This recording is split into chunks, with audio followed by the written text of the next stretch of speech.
ان الحمد للہ والصلاة والسلام علی رسول اللہ۔ اعوذ باللہ من الشیطان الرجیم، بسم اللہ الرحمن الرحیم۔ قال اللہ تعالیٰ فی سورۃ توبہ: الا تنصروہ فقد نصرہ اللہ اذ اخرجہ الذین کفروا ثانی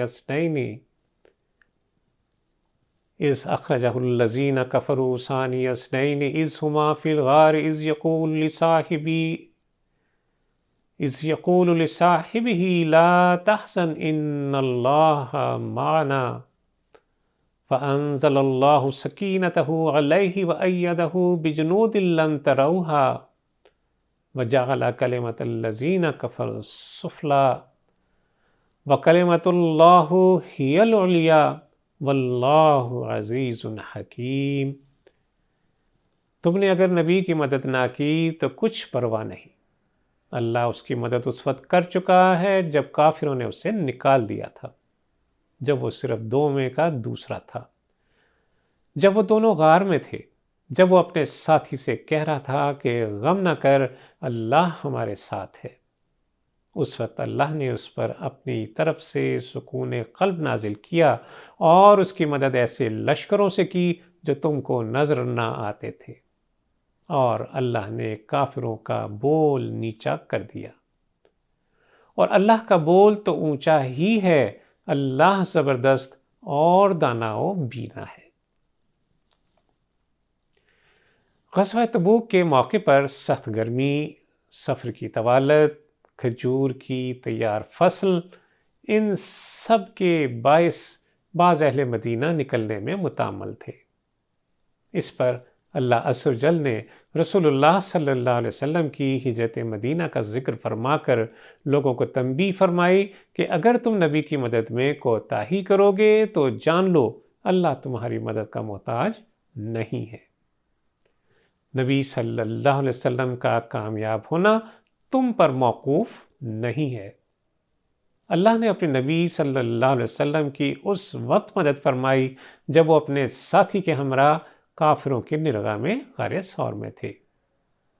جب پیغمبر صلی اللہ علیہ وسلم نے اپنے گھبرائے ہوئے ساتھی سے فرمایا کہ غم نہ کر، اللہ ہمارے ساتھ ہے، اور پھر اللہ نے اپنے رسول پر سکینت نازل فرمائی اور ان کی ایسے لشکروں سے مدد فرمائی جنہیں تم دیکھ نہیں سکتے تھے، اس وقت اللہ عز و جل نے غار کے گردا گرد فرشتے تعینات کر دیے تھے جس سے غار کے اندر تک کسی مشرک کی نگاہ نہیں پہنچ سکتی تھی۔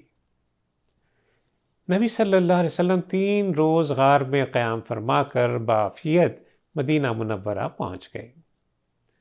اللہ عز و جل نے کافروں کی بات کو نیچا کر دکھایا، ان کی تمام تدابیر کو خاک میں ملا دیا، اور بے شک انجام کار اللہ ہی کا بول بالا ہو کر رہتا ہے، وہ ہر چیز پر غالب ہے اور اس کا کوئی کام حکمت سے خالی نہیں ہے۔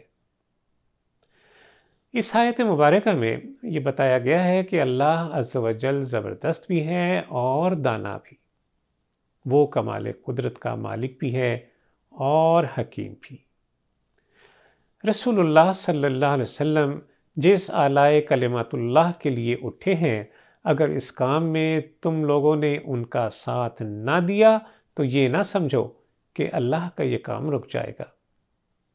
جس اللہ نے ہجرت سے لے کر اب تک قدم قدم پر اپنے نبی کی مدد فرمائی ہے، وہ اب بھی ان کی مدد کو موجود ہے۔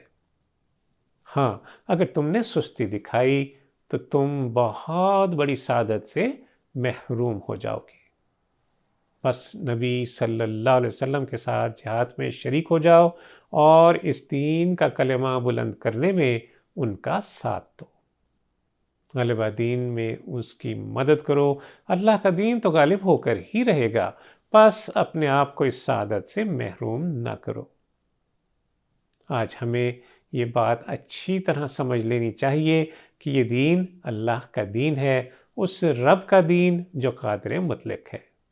وہ جو کام کرنا چاہے، کسی کی مجال نہیں کہ اس کی راہ میں مزاحم ہو سکے۔ آج اس دین کا قیام میری اور آپ کی ذمہ داری ہے۔ اگر ہم نے سستی نااہلی دکھائی تو دوسرے لوگوں کو اس بڑے کام پر مامور کر دیا جائے گا اور اللہ انہیں سرفراز فرمائے گا۔